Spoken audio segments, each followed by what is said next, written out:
Welcome back, everybody, to A Little Less Fear podcast. I'm so happy to introduce Ann Hince. She's the author of a book called A Pathway to Insight.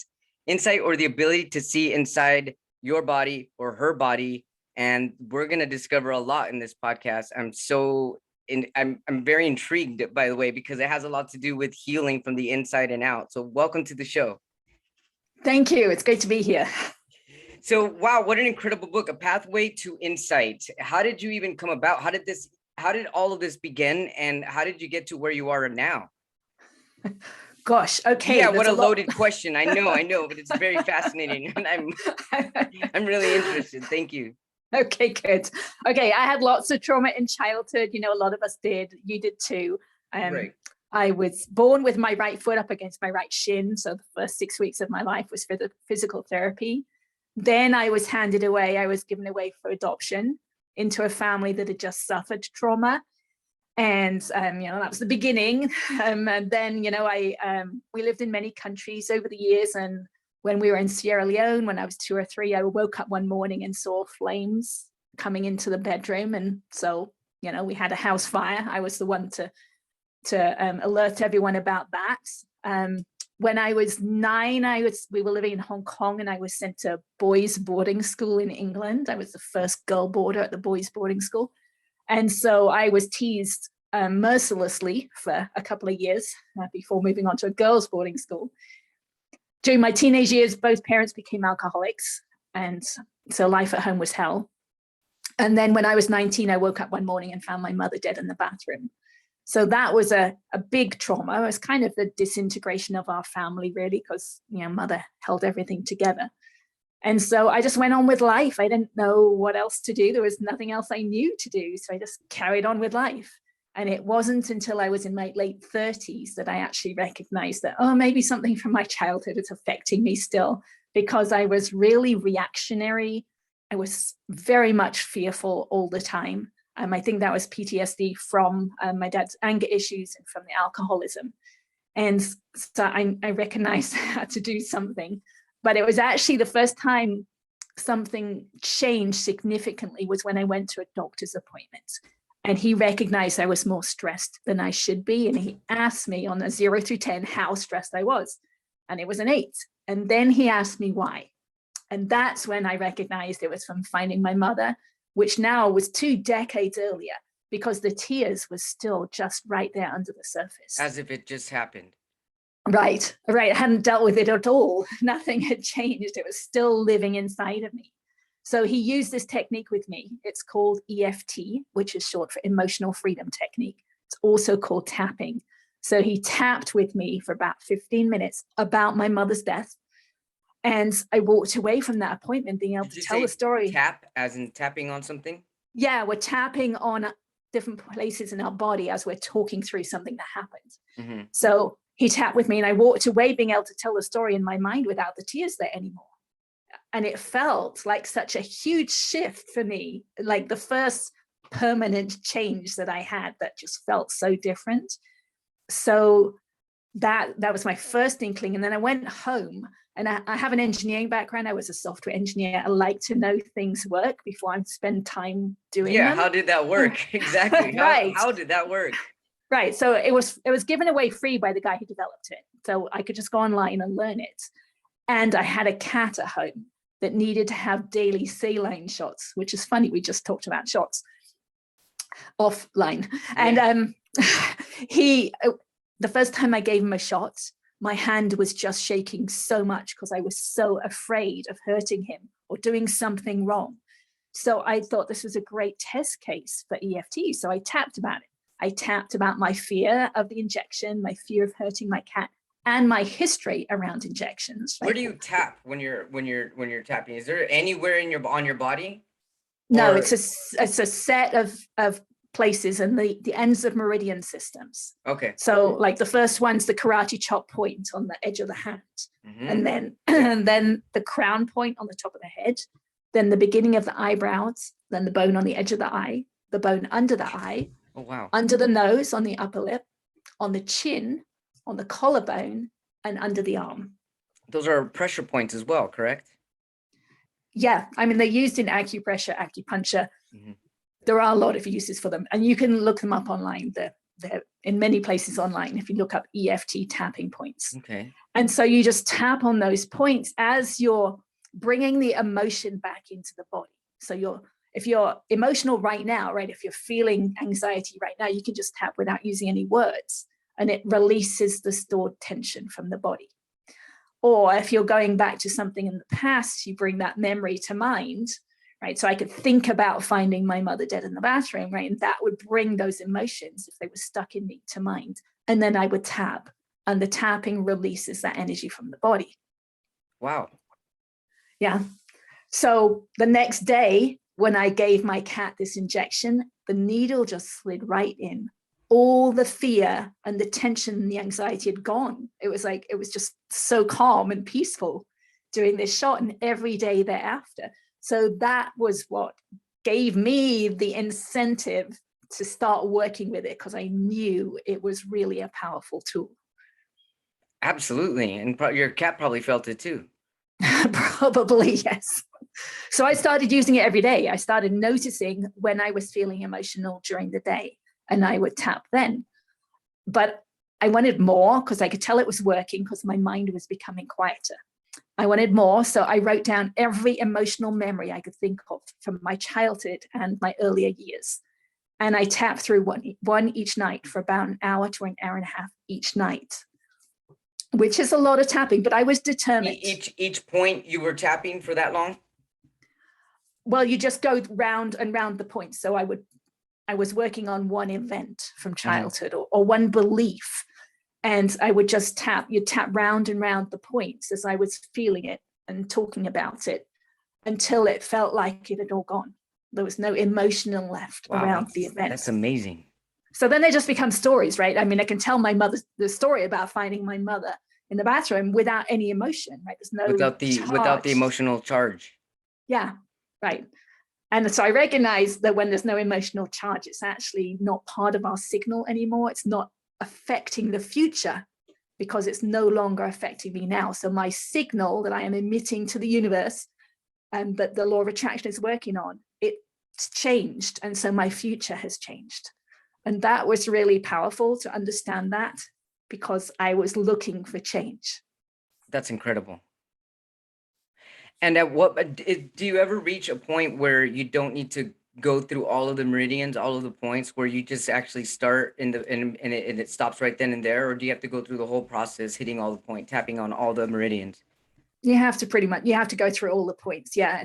How many rounds you do, right? How many times you go through each point will be different for different things. You know, if it's something that's really ingrained inside of us, it really is ingrained, right? It's stuck in our neural pathways. Then it's going to take more work, but it does work. So I actually found my mind becoming quiet and peaceful, which was my goal. And I remember opening my kitchen door one day and actually saying to myself, it feels like I'm living in a different reality, because those voices were no longer in my mind, right? I wasn't criticizing myself. I wasn't judging other people. And that's why I recognized that the words that I was using had been my dad's words that I had programmed into me from childhood. And I just replayed them over and over again. Wow. And so that's how trauma happens. It is. We get programmed in childhood. We keep hold of those feelings, and we just replay them over and over again. And to me, the universe is just allowing us another opportunity to feel them and to let them go. Yeah.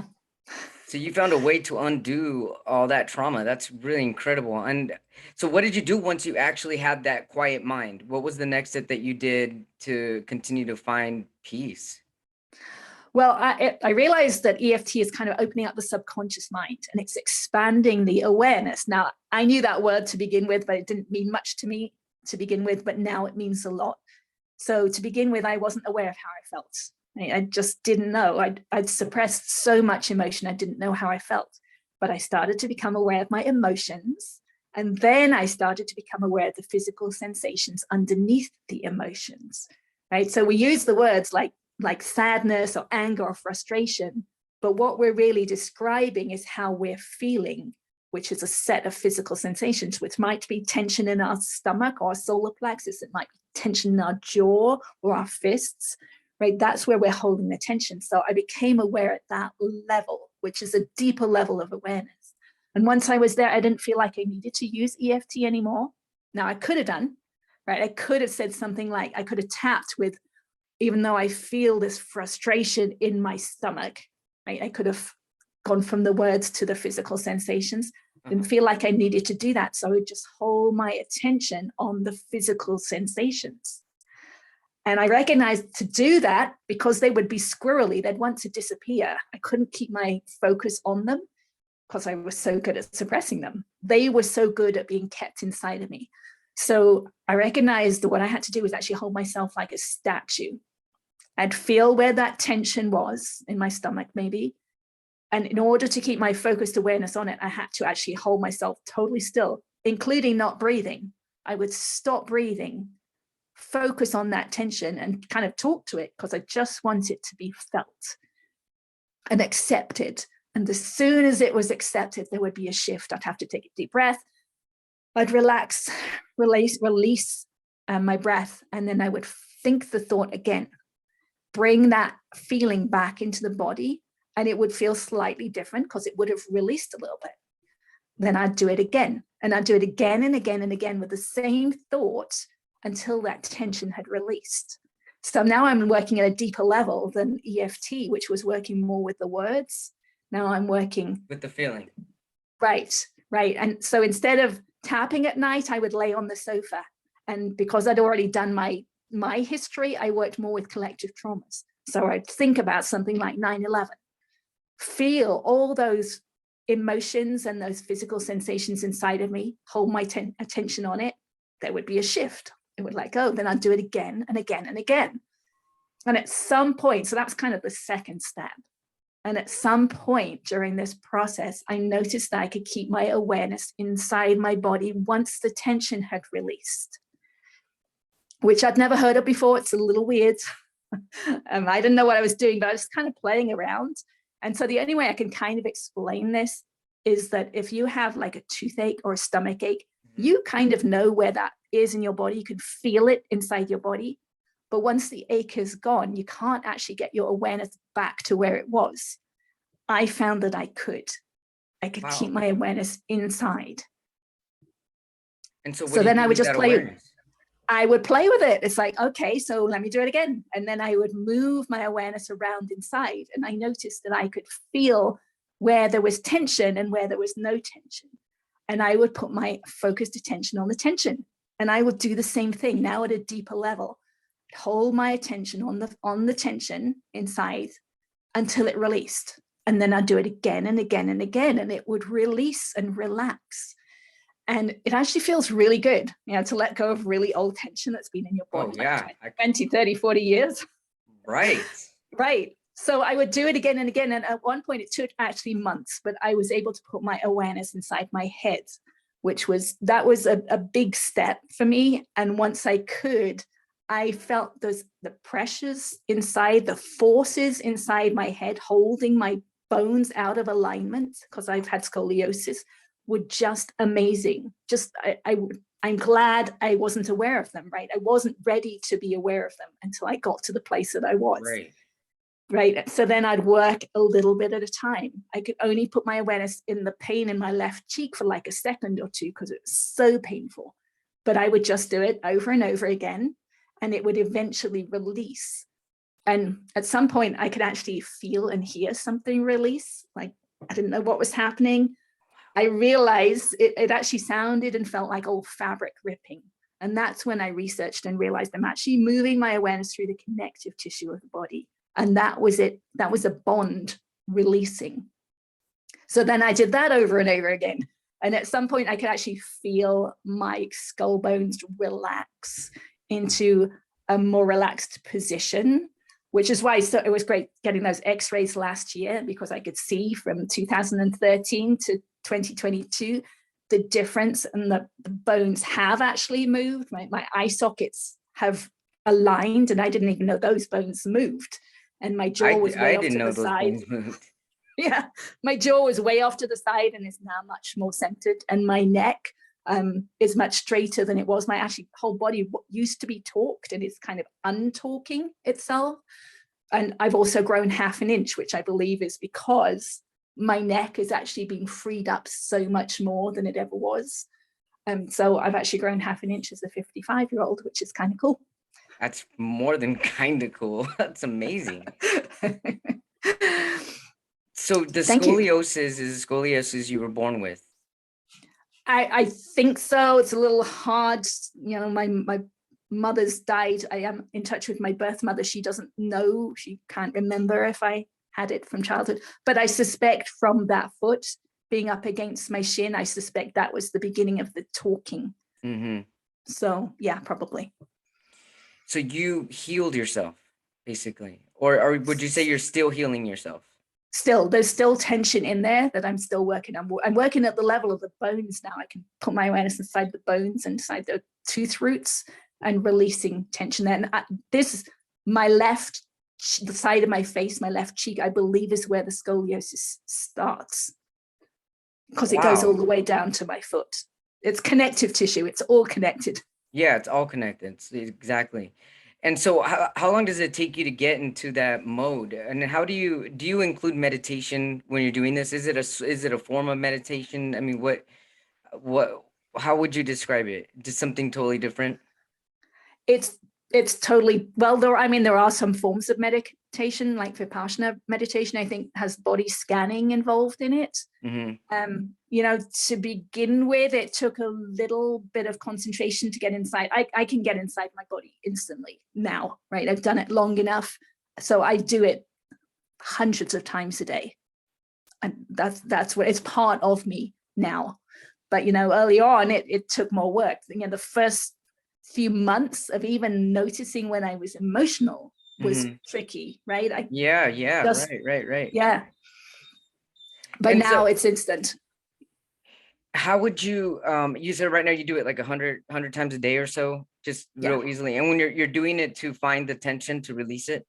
Yeah, I'm always working on the next level. Whatever's calling my attention, I will go there and I will work to release that, because I know it's calling my attention, right? So I might be focusing on something in my left cheek, and something on the right side of my head and further down in my body will release, right? And I wouldn't have known to put my attention on those places, but I'm called to where the pain is. So that's what I've done through, you know, other than when I wrote down all my history, right? That was, I'm actually kind of forcing that release. I'm actually going to that place and releasing. But pretty much since then, I just go with whatever's calling to me, right? Whatever emotion I'm feeling, whatever's happening, that's what I will work on. Because it's a layer by layer process. It's very much a layer by layer process. Oh yeah, absolutely, layer by layer. And so trying to envision everything. Do you also do you also envision it straightening, or is it mostly all just feeling? Do you try to picture Yeah, any that's of an it? interesting question. Yeah, no, I recognized as that once I was able to put my awareness inside my body, I recognize I'm not in my mind, or I'm not in my thinking mind. I used to say I'm out of my mind. It just sounds really weird. But I'm in my feeling mind, right? I'm just feeling at a physical level. I'm not thinking and I'm not visualizing, which is very much in the mind. So yeah, it's an interesting difference that is kind of hard to get your mind around. Yeah. Wow. So how has it, I mean, your book, does it talk about the different layers that you took? Tell us about your book.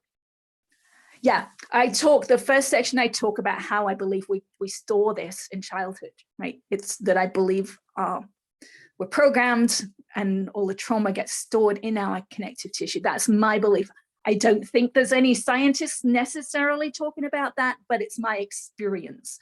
So I talk about how I think that's stored and how this releasing works. And then I talk about the different steps, EFT in detail, and what I did, what other people can do, then feeling your feelings, and then going inside. And the weird things that happen along the way, because when the body's had this tension stored in it for so long, once it starts releasing, does some interesting things. So I talk about those as well. And do you have to, I mean, I would assume not, but I want to talk to obviously ask you this question. Do you have to go through the process of like tapping first and then feeling, or could you go straight into the feeling and maybe use the tapping technique for something else later? That's a great question. Tapping is excellent for things like when we're enmeshed in something emotional and we can't, it's so emotional that we can't feel, right? That's really good. And it's really good for people who are starting out like me. But if for someone's very, I think it's more like the empaths are very good at feeling, right? If you're already really aware of feelings in your body, yes, you can start at that second step. Absolutely. That wasn't me. I couldn't have started there because I was not aware. And what kind of testimonials have you been getting since your book came out or since you've been speaking up and speaking out?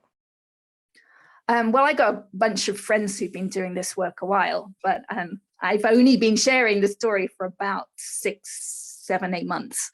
So Wow. it's still new. So yeah, but I want people to know how powerful we are. I want people to know that. Yeah. And, you know, we often want to think the control is outside of us, right? We want to blame other people. It's like someone else is making me feel this way, or I'm listening to the news and I don't think I have any control over it. But the control we have is how we feel about it, right? Because that is part of our signal and that's affecting our personal future. So if we're listening to the news and we're getting all afraid and angry, then that is affecting us. So the control we have is releasing how we feel so that we can come to peace. And when we're at peace, our personal peace, then our future will contain more peace. I agree with you 120%.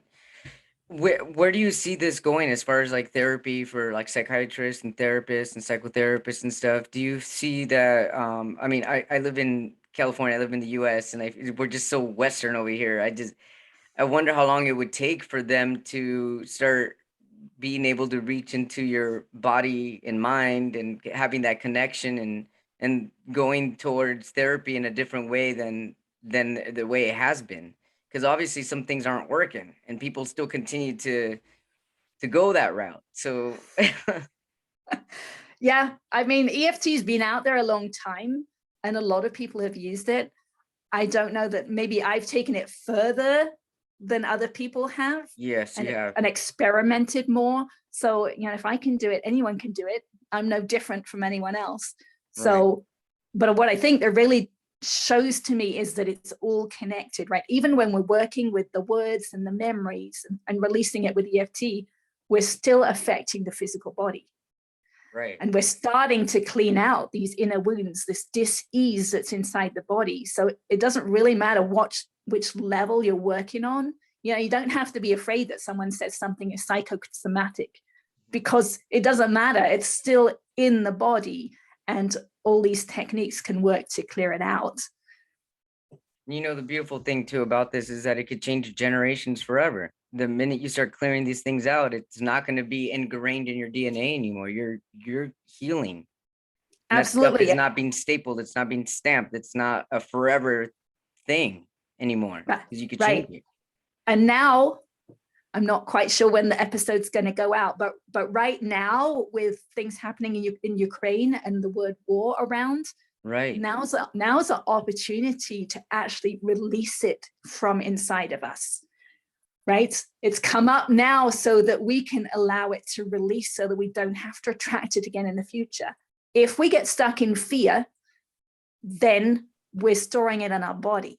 But if we release the fear, if we tap with it or feel those feelings of fear inside of us and release it, then we're releasing it, yes, from our body and then from the future. So for example, right now with war starting or war happening, however you want to view it,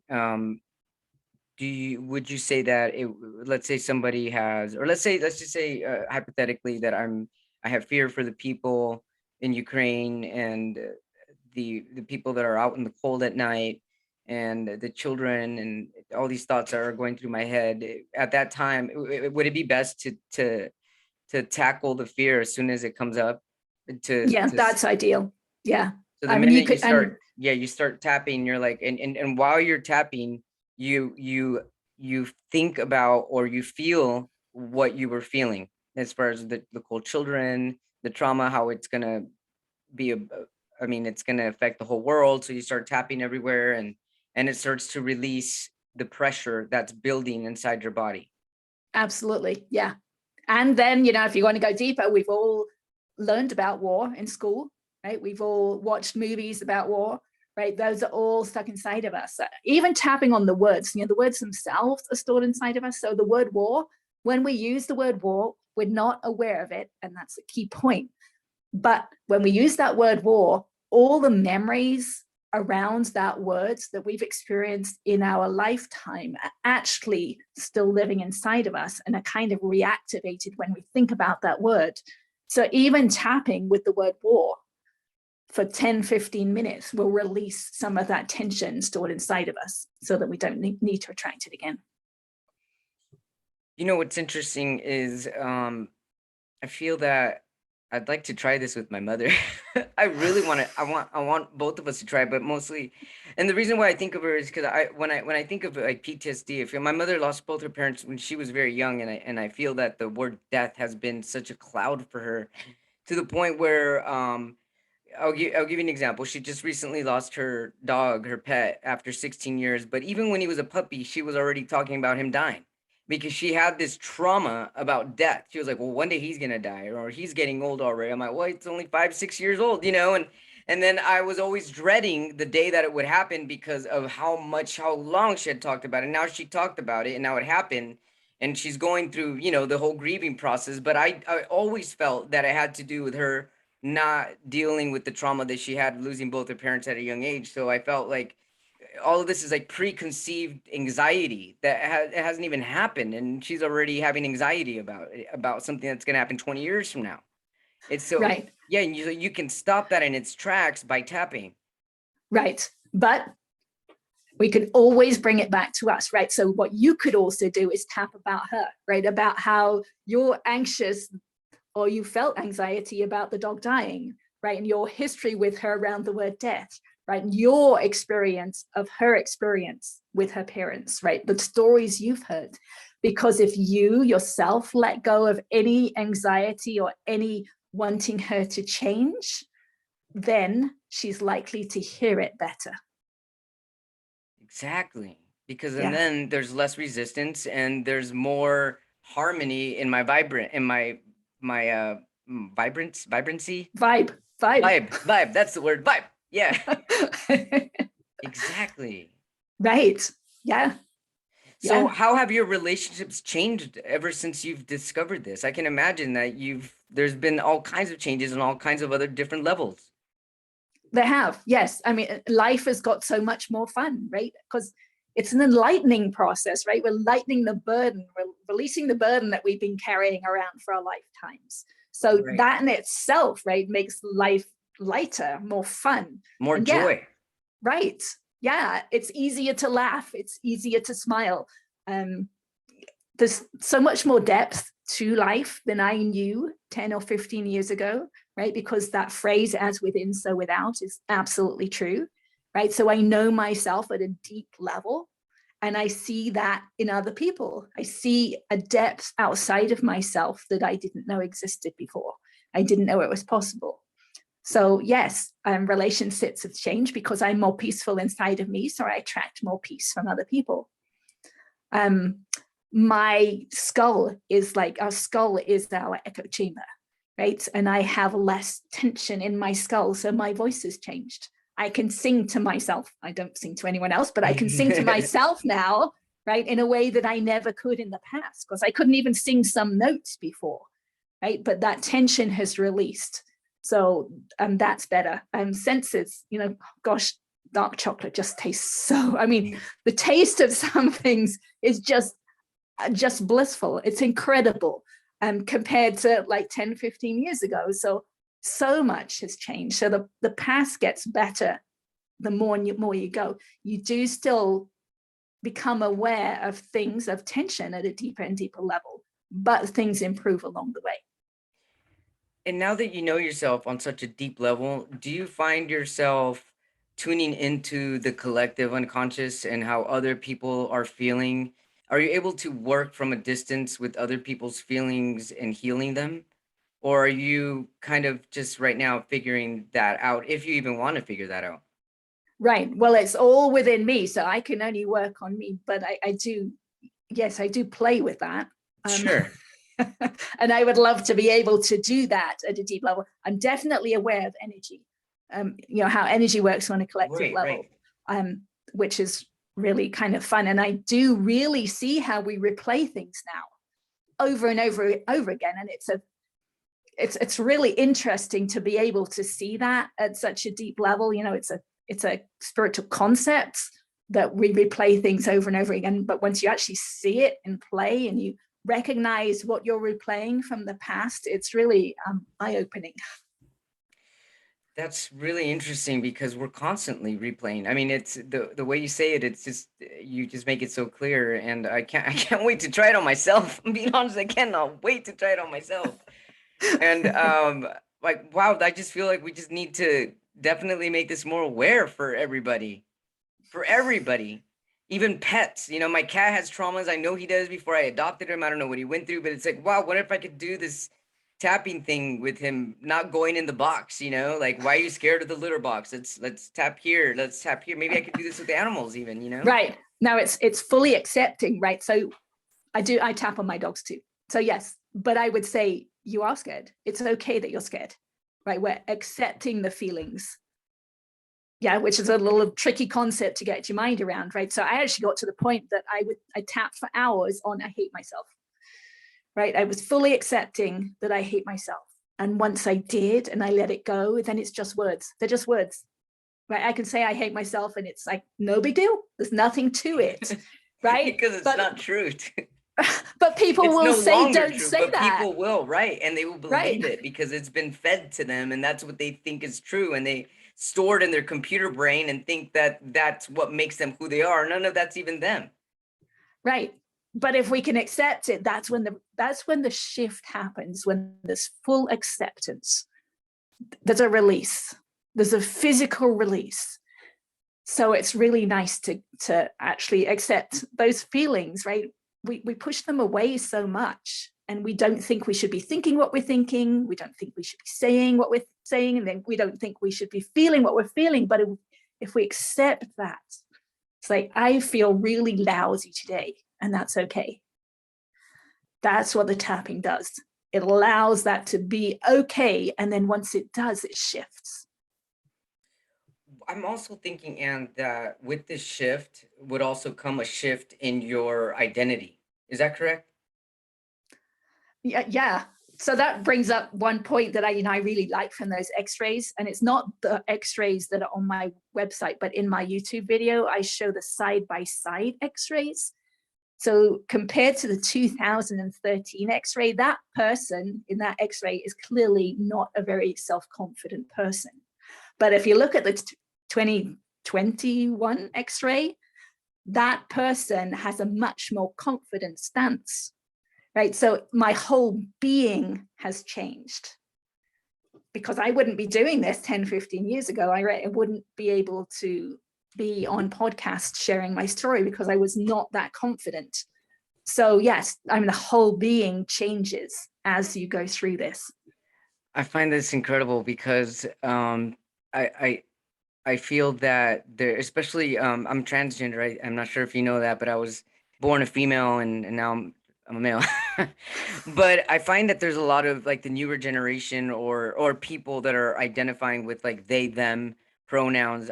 When I've come across them or I've met them in person or through my podcast, I just feel their pain through the podcast. And a lot of the times I feel that the more pain you're holding up on inside, the more you're going to identify that pain rather than letting it go. And I think the more labels people have, the more pain they're causing themselves. And it's really interesting how you're actually proving that to be correct. Your label of pain can change and therefore even change your identity to just being one.